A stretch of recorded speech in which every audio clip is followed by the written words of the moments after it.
So this is the setup which I have said so far for you. So first is the picture shows you the autoclaved soil, which consists of the soil, vermicompost, bacterial compost, inorganic fertilizer. So these are the setup which I have given for control: natural compost, vermicompost, bacterial compost, and the control. So I have taken a tray where I have kept the 10 glasses in each, and each glasses were being seeds were being sown in each of the glasses. So the results, I got the best results in bacterial compost. The experimental study reveals that the bacterial compost treated shown the best performance when compared to all other treatment. Even this was a positive thing for me. When I have grown the plant on the field, it gave me the best results on the field also, where the number of fruits, number of leaves, and the number of flowers were all best and very good when compared to all other treatments. And another thing I want to mention here, when we grow the seeds in this land, our plant were not being infected much damage was not occurred, because I have not used any pesticides or insecticides or any special thing to that plants. It has been given only the treatment were being treated with the control in one setup, and the natural compost, that is the cow dung, which has been given, and another setup I have used the natural normal garden soil, and then fourth setup vermicompost, and fifth setup was the bacterial compost. So we got a very good results.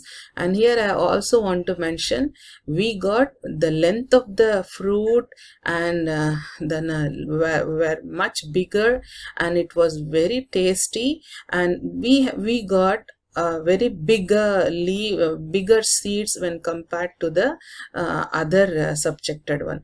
Natural compost, we got too many seeds, but it was the plant was where the fruit was very less, and in vermicompost it was neither bigger nor small, but when compared to bacterial compost, they were not of that type.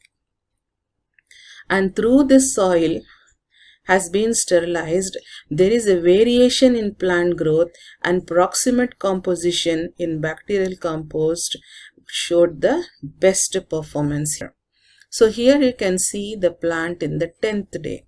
In the grow cups, in the glasses where I have grown, I have labeled them as control, natural compost, vermicompost, bacterial compost, and the last one is here the inorganic compost, which I have shown here. This is the inorganic compost when no growth were observed right from the day 1 to the day 50th. So day 40th, we can see here the leaves have started growing, and out of 10 I can, and the tables I will tell you the exact numbers for each of the treatment. So bacterial compost, since we didn't get any results in the natural compost, I have taken that picture from this. So only 4 here: control, natural compost, vermicompost, and bacterial compost. Much better results we can observe in the bacterial compost. So this picture shows you the 40th day and 50th day. So 40th day, generally in Abelmuscus esculentus, we get the flowers in the from 38th or 40th day only. So that thing we have noted here. So after the fruits, after that is the flowers we got, immediately in a day or two we will be getting the fruit. So we need the spacing, that space was not comfortable, and then nutrient which I have given in the cups were insufficient, so I have transferred them to the bigger parts later on. So we were able to see the first flower in bacterial compost, the next, and it was blooming also very bigger flowers in bacterial compost when compared to all other compost. So results and discussion here. So here we can see here the seeds which I have given, the number of seeds has started germination. 8 seeds got germinated on the 3rd day itself, and the next was only 2 seeds were germinated on the 3rd day, and on the 4th it was 6 in vermicompost, and whereas in bacterial compost it was 8 in number. In others we didn't get so much. In control, of course, we got 5 and 8, but later on we didn't get much results in control also. And in the next table you can see the 10th day, the maximum, the length of the shoot I have measured here, and also the number of leaves were more only in bacterial compost than in the vermicompost and the natural compost and in control. So highest was 5 number of leaves here, which was noted in the 10th day. And on the 20th day also it was noted the maximum numbers or the length was noted only high in the bacterial compost. It was 10 centimeter. Than in no other treatment we got such best results. And you can see in the table, in inorganic compost nothing was noted. And on the 30th day, so you can see here the table is 5.5, 8 is the maximum here. Then we got the number of leaves is 4 is the maximum. We don't see such number in any of the table, and no results were seen in the inorganic compost. And on 40th day you can also see the number of leaves were maximum in bacterial compost. The results remain same, highest in bacterial compost in every day. The data were calculated from the day 3 to the day 50th. So on 50th day I have even noted the number of buds. So number of buds, maximum 2 buds I have noted in the plant in one cup, and totally we got 8 out of 10 cups which I have grown, 8 flower buds I was able to take out. This itself is the biggest thing for us, and still we don't had any results even in the last day of my work in inorganic fertilizer. So just I think I have justified my objectives here. So I have tried to use my bacterial compost in a sterilized soil where no microorganisms were nil.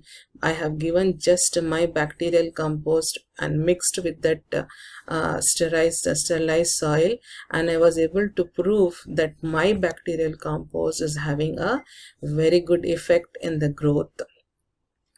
Since this Apelmuscus esculentus has been a commercially very important edible vegetable, I have chosen this. So I just want to conclude, my bacterial compost proved to be the best in terms of the length of the plant, in terms of number of leaves, and in terms of number of flowers. And here I also want to mention another thing, that all the 10 plants were healthy and they grown very well even after when they were being transferred to the normal pots. So the best yield I got through this bacterial compost. So I want to tell you one thing here. This bacterial compost, I am not going to, I haven't limited with this growth alone with one plant.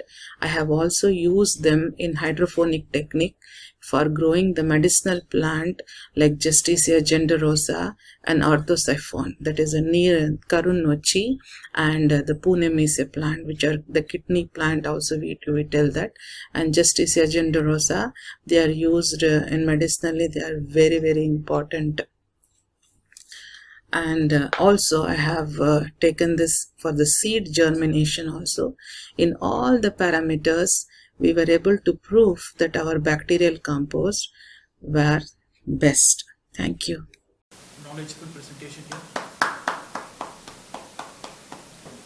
Now it's over to everyone. If you have any questions, feel free to ask. I've seen in other science article as well, growing even plants within our home also, it is very healthy and beneficial for us as well. It creates a positive vibes and also it gives a good oxygen within the home. It reduces the pollution inside the home as well. So it's good to know these details on how to grow our own plants at home. We thank ma'am for joining us and giving this wonderful presentation. Once again, thank you, Dr. Asif Jumana. And also, like to thank our IJSS and WWA, Dr. Ramalingam ma'am and Dr. Ramalingam sir.